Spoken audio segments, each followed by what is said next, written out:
Hello बच्चों, let's read this question. The question say that match the column type question है बच्चों। दो column है, column first, column second. Column first में hydrogen और hydrogen के कुछ कंपाउंड गिवन है, कॉलम सेकंड में इसका यूज गिवन है और इसके रिगार्डिंग यहाँ पे चार ऑप्शन है। इन चारों में से करेक्ट को आइडेंटिफाई करना है। तो सबसे पहले समझेंगे बच्चों की कॉन्सेप्ट। की कॉन्सेप्ट होगा बच्चों यूज ऑफ हाइड्रोजन। तो सबसे पहले एक एक बात को ध्यान से समझेंगे। तो बेसिकली अगर हम बच्चों बात करें H का, यहां पर ये जो हाइड्रोजन है,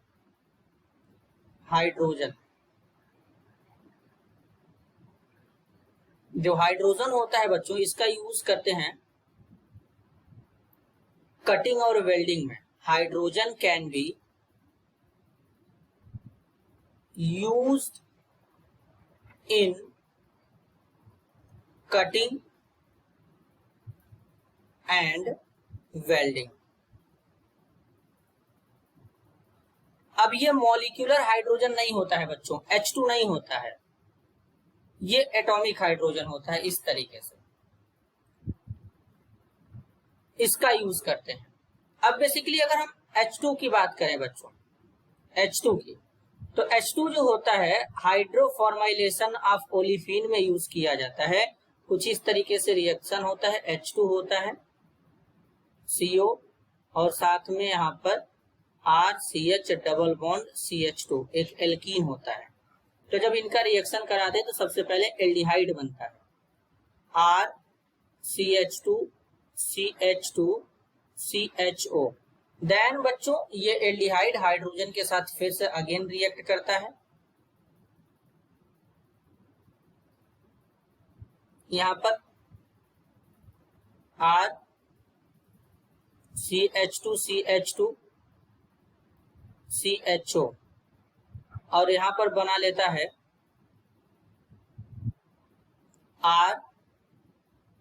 RCH2 CH2 CH2 OH। इसी को कहते हैं हाइड्रोफॉर्माइलेशन ऑफ ओलिफिन। तो बेसिकली यहाँ पर इस तरीके से ये रिएक्शन बच्चों क्या होता है, ये रिएक्शन यहाँ पर इस तरीके से प्रोसीड होता है।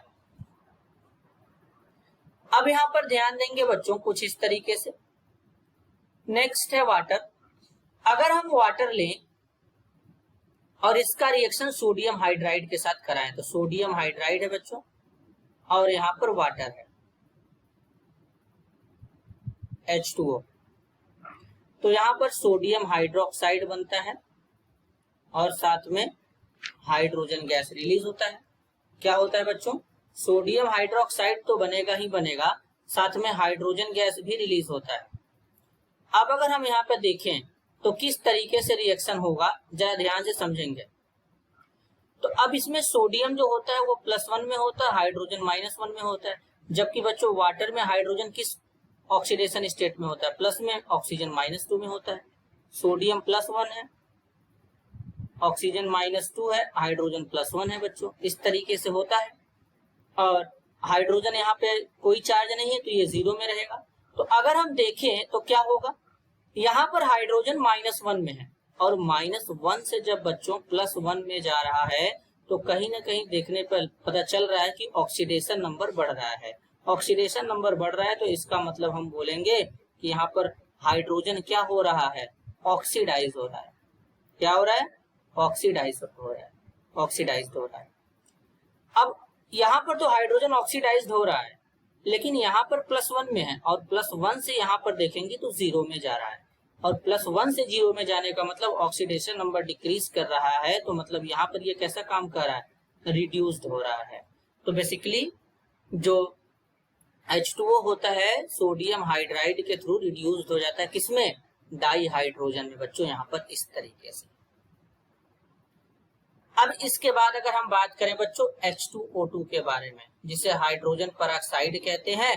तो हाइड्रोजन परऑक्साइड का मतलब होता है कि जब 30% हाइड्रोजन परऑक्साइड का सोल्यूशन होता है, कितना, 30% सोल्यूशन जो होता है हाइड्रोजन परऑक्साइड का, इसे कहते हैं परहाइड्रॉल। क्या कहते हैं बच्चों, परहाइड्रॉल कहते हैं। तो अब अगर हम इनका एक करेक्ट ऑर्डर बनाएं तो इनका करेक्ट ऑर्डर किस तरीके से बनेगा बच्चों, जरा ध्यान से समझेंगे। तो बेसिकली ए का मैच कहाँ पे होगा, एस के साथ में, बी का मैच कहाँ पे होगा, आर के साथ में, इसके बाद बच्चों सी का मैच कहाँ पे होगा, सी का मैच होगा क्यू के साथ में, और डी का मैच होगा पी के साथ में। ए का एस, बी का आर, सी का क्यू, डी का पी। तो इस तरीके का ऑर्डर कहाँ से हो रहा है, ऑप्शन बी में। तो इस क्वेश्चन के लिए करेक्ट आंसर होगा बच्चों option B. This is your answer. I hope you understood it well. All the best.